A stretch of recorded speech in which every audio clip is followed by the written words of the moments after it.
آج کی کہانی میں آپ سوچیں گے کہ ٹھیک ہے، مجھے پتا ہے کہ یہ کہانی کہاں جا رہی ہے، مگر آپ کو نہیں پتا کیونکہ اس کہانی کا انجام اتنا عجیب ہے کہ اس کو حل کرنے میں 100 سال لگ گئے۔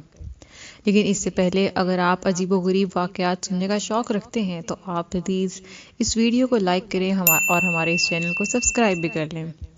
چلیں آج کی کہانی شروع کرتے ہیں۔ 31 جنوری 1910 کی ایک سرد رات کو لندن میں رہنے والی ایک امریکن کپل بیل اور ڈاکٹر ہارپی کرپن اپنے دوستوں کے لیے ایک چھوٹی ڈنر پارٹی کا انتظام کرتے ہیں۔ سب لوگ کھانا ختم کر کے وسٹ نامی ایک کارڈ گیم کھیل رہے ہوتے ہیں کہ اچانک بیل نے اپنے کارڈز نیچے رکھ دیے اور کھڑی ہو کر کہتی ہے کہ میں آج آپ کو ایک قصہ سناتی ہوں۔ ڈاکٹر کرپن نے اپنی بیوی کو ایسے کرتے ہوئے دیکھا اور سمجھ گئے کہ کیا ہونے والا ہے، تو انہوں نے اشارے سے بیل کو وہ کہانی سنانے سے منع کیا، مگر بیل نے ان کی بات انسنی کر دی اور ایسا تاثر دیے کہ مجھے جو کرنا ہے وہ کرنے دو۔ ڈاکٹر کرپن نے ایک آہ بھری اور چپ کر کے بیٹھ گئے۔ ڈاکٹر کرپن ایک بہت معمولی شخص تھے جو ایک ڈینٹسٹ کے آفس میں کام کرتے تھے، جبکہ ان کی بیوی بیل ایک خوبصورت عورت تھیں جو کہ ایک ایسپائرنگ ایکٹریس اور سنگر تھیں۔ وہ ایک ہمیشہ سب کی توجہ کا مرکز ہوتی تھی۔ بیل اپنے ہسبینڈ کے سارے پیسے اپنے مہنگے کپڑوں پر ضائع کر دیتی تھی۔ ڈاکٹر کرپن چپ چاپ کاؤچ پر بیٹھ کر غصے سے اپنی بیوی کو دیکھ رہے تھے، جبکہ ان کی بیوی جو کہ ایک خوبصورت فلوئنگ پنک ڈریس میں کھڑی تھی نے ڈاکٹر کرپن کو نظر انداز کیا اور وہ اپنے دوستوں کو اپنی کہانی سنانے لگ گئیں۔ کہانی سناتے ہوئے بیل اتنی ایکسائٹڈ ہو گئی کہ وہ ناچ اور گا کر کہانی سنانے لگی جیسے ہی تھیٹر میں پرفارم کر رہی ہو۔ پال اینڈ کلیرا جو کہ اس کھانے پر انوائٹڈ تھے، وہ بڑی مگن سے بیل کی یہ پرفارمنس دیکھ رہے تھے اور وقفے سے بیل کو داد بھی دے رہے تھے۔ پال اینڈ کلیرا دونوں بیل کی طرح تھیٹر میں پرفارم کرتے تھے۔ جیسے ہی بیل کی پرفارمنس ختم ہوئی تو پال اینڈ کلیرا نے تالیاں بجائیں اور بیل نے ہنستے ہوئے ان کا شکریہ ادا کیا اور بیٹھ گئی۔ ڈاکٹر کرپن نے سوچا کہ اب بیل کی پرفارمنس ختم ہو گئی ہے تو وہ لوگ کارڈز کھیل سکتے ہیں جو کہ کھیلنا چاہتے تھے۔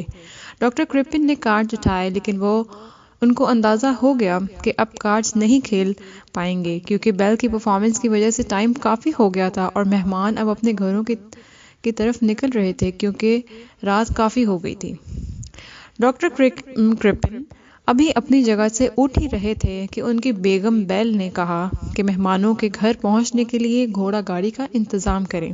ڈاکٹر کرپن نے نظریں جھکا کر کہا اچھا، اور ابھی باہر جا ہی رہے تھے کہ بیل نے چیختے ہوئے کہا کہ ذرا اچھی اور مہنگی والی گھوڑا گاڑی لے کر آنا۔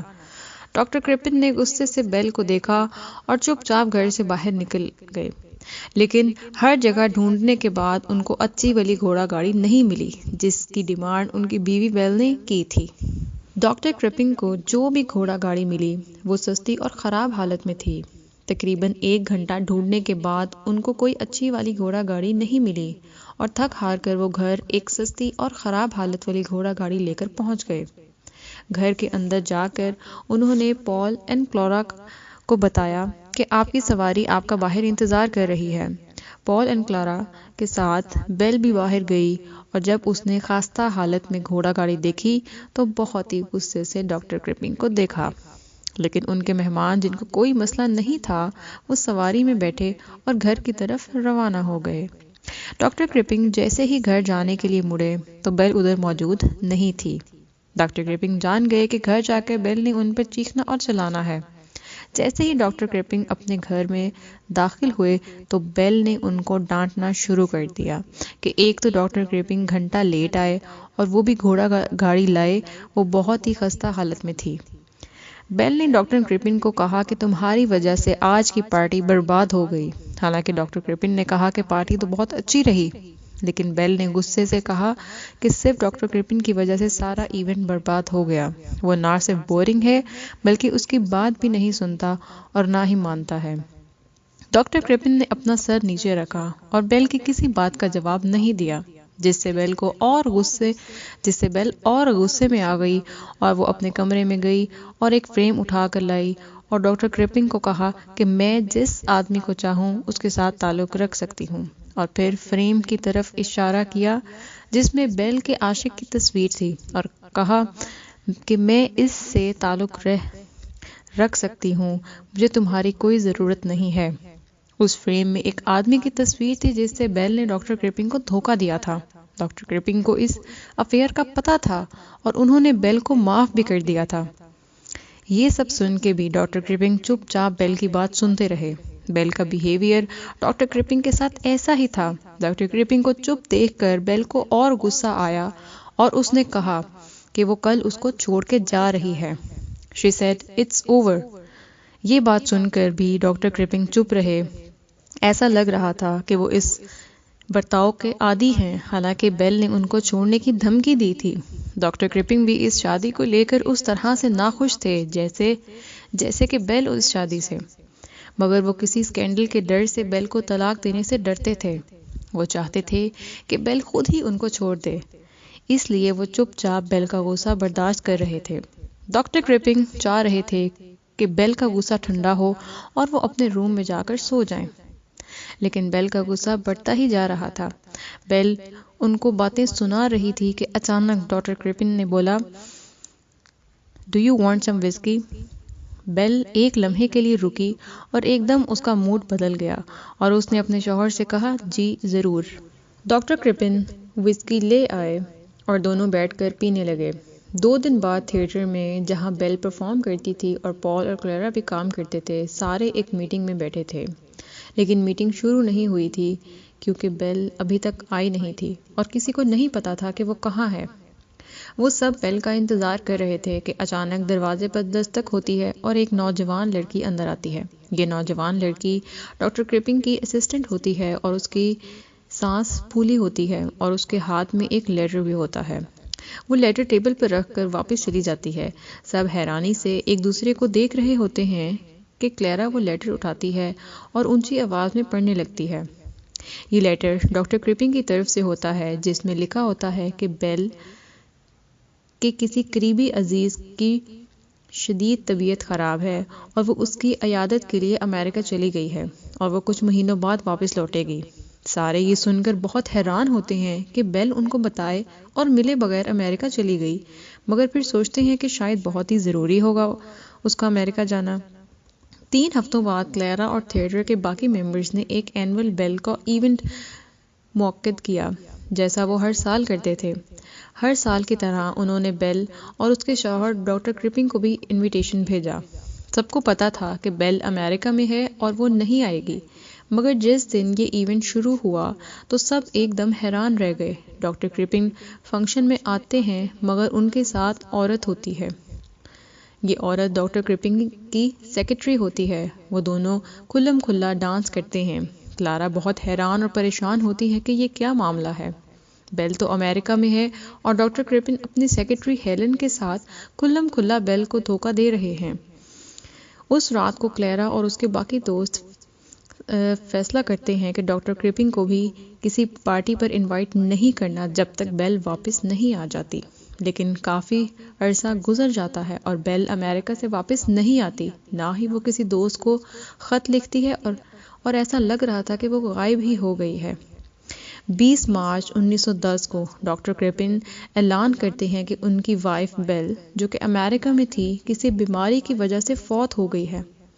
کلیرا اور باقی تھیٹر کے لوگوں کو ڈاکٹر کرپن پر شک جاتا ہے کہ بیل کے مرنے میں ان کا ہاتھ ہے۔ کلیرا پولیس اسٹیشن جاتی ہے اور بیل کے لاپتہ ہونے کی رپورٹ لکھواتی ہے، مگر پولیس شروع میں اس کیس کو پکڑنے سے انکار کر دیتی ہے کیونکہ ان کے مطابق اس کیس میں کسی جرم ہونے کا کوئی ثبوت نہیں ہے اور بیل کی موت امریکہ میں کسی قدرتی بیماری کی وجہ سے ہوئی تھی۔ لیکن بیل کے دوستوں نے کہا کہ بیل کی موت کے پیچھے اس کے شوہر کا ہاتھ ہے کیونکہ وہ بیل پر چیٹ کر رہا تھا، لیکن پولیس ان کی درخواست مسترد کر دیتی ہے۔ لیکن بیل کے دوستوں نے پولیس پر دباؤ ڈالا اور آخر 3 مہینوں بعد پولیس نے اس کیس کی تحقیق شروع کر دی۔ پولیس نے ایک ڈیٹیکٹو جس کا نام والٹر ڈیو تھا اس کو اس کیس پر اسائن کر دیا۔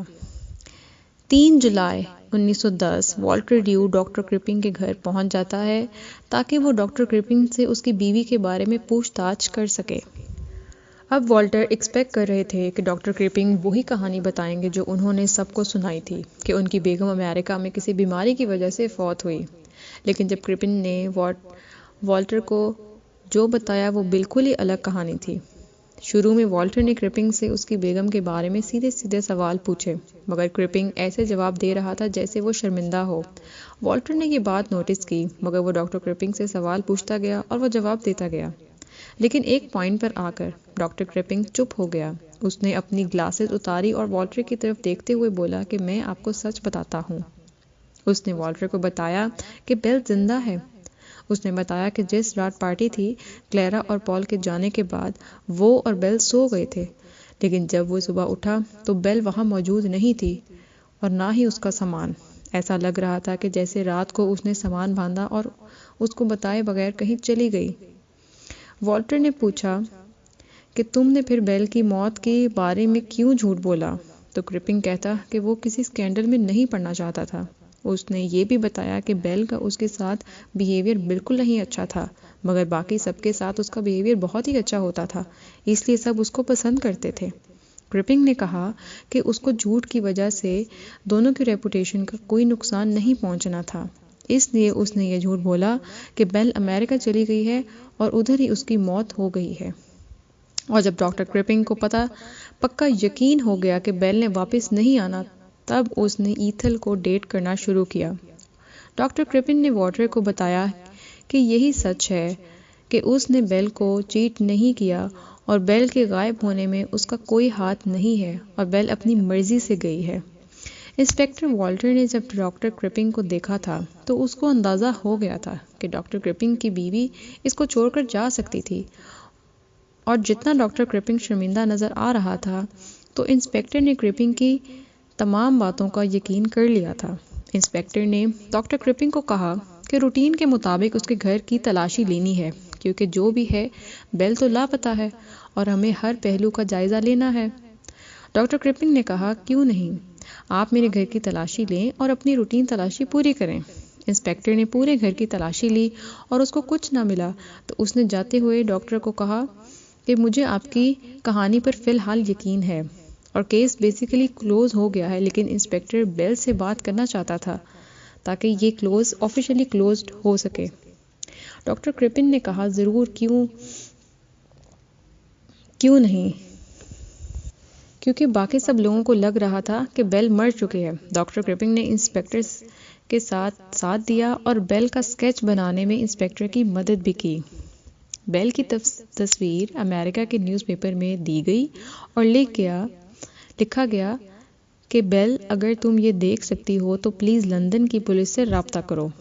انسپکٹر نے ڈاکٹر کا شکریہ ادا کیا، لیکن 5 دن بعد جب روٹین کے مطابق ڈاکٹر کرپنگ کے گھر انسپکٹر گیا تو ڈاکٹر کرپنگ اور اس کی لور ایتھل دونوں غائب ہیں اور کسی کو ان کے بارے میں نہیں پتا، اور اس نے بیل کیس کے بارے میں سب کچھ بدل کر رکھ دیا۔ انسپکٹر کو لگا کہ ڈاکٹر اور ایتھل کسی چیز سے بھاگ رہے ہیں اور ڈاکٹر کرپنگ نے بیل کا گمشدہ ہونے کے بارے میں انسپکٹر سے جھوٹ بولا ہوگا۔ انسپکٹر نے ڈاکٹر کرپنگ اور ایتھل کا اسکیچ بنا کر پورے یورپ کے اخبار میں اشتہار دے دیا اور جتنے بھی بحری جہاز امریکہ کی طرف جا رہے تھے سب کے بارے میں پتہ کرنے کا حکم دیا۔ جب یہ تلاشی چل رہی تھی، انسپکٹر اور اس کی ٹیم ڈاکٹر کرپنگ کے گھر کی تفصیل تلاشی لینے پہنچ گئے۔ انسپکٹر اور اس کی پوری ٹیم نے پورا گھر چھان مارا مگر ان کو کچھ نہیں ملا۔ لیکن جب انسپکٹر نیچے بیسمنٹ کی طرف گیا جہاں اس کی ٹیم پہلے ہی تلاشی میں مصروف تھی اور اس کو آتش دھن کے پاس کچھ گڑبڑ محسوس ہوئی کہ جیسے اس کو نیا بنایا گیا ہو۔ انسپکٹر نے اپنی ٹیم کو بیلچے سے اس جگہ کو کھودنے کا کہا اور جب وہ لوگ کھود رہے تھے تو ان کو ایک انتہائی گندی بدبو آئی۔ جب انہوں نے اور کھدائی کی تو انہیں انسانی جسم کے حصے ملے، لیکن ان میں نہ بازو تھے، نہ ٹانگیں اور نہ ہی سر، بس کسی انسان کے اندرونی اعضاء بکھرے ہوئے تھے اور ایک طرف جلد پڑی ہوئی تھی جیسے کسی نے اس کا جسم سے کاٹ کر علیحدہ کیا ہو۔ اور پولیس نے ان محدود انسانی واقعات کی بنیاد پر اس بات کی نشاندہی نہیں کر سکی کہ یہ اصل میں کون ہے، لیکن انہیں اس گڑھے میں اعضاؤں اور جلد کے ساتھ بالوں کے کئی ٹکڑے ملے جو بیل سے ملتے تھے۔ وہاں پر ڈاکٹر کرپنگ کے پاجامہ کے ٹکڑے بھی ملے اور ان کو اس جلد پر ایک مخصوص پیدائشی نشان بھی ملا جو کہ بیل کے پیدائشی نشان سے ملتا جلتا تھا۔ پولیس کو انٹسٹائن کے اندر ٹرینکولائزر کے ڈراپس بھی ملے جو کہ بیل کے گمشدہ ہونے سے پہلے ڈاکٹر کرپنگ اپنے ڈینٹسٹ آفس میں بنا رہے تھے۔ ڈاکٹر کرپنگ اور ایتھر ملک فرار ہونے کی کوشش میں ایک کشتی سے پکڑے گئے اور ڈاکٹر کرپنگ اپنی بیوی کے قتل میں مجرم ثابت ہوئے اور ان کو سزائے موت کی سزا سنا دی گئی۔ لیکن یہ اس کہانی کا اینڈ نہیں ہے۔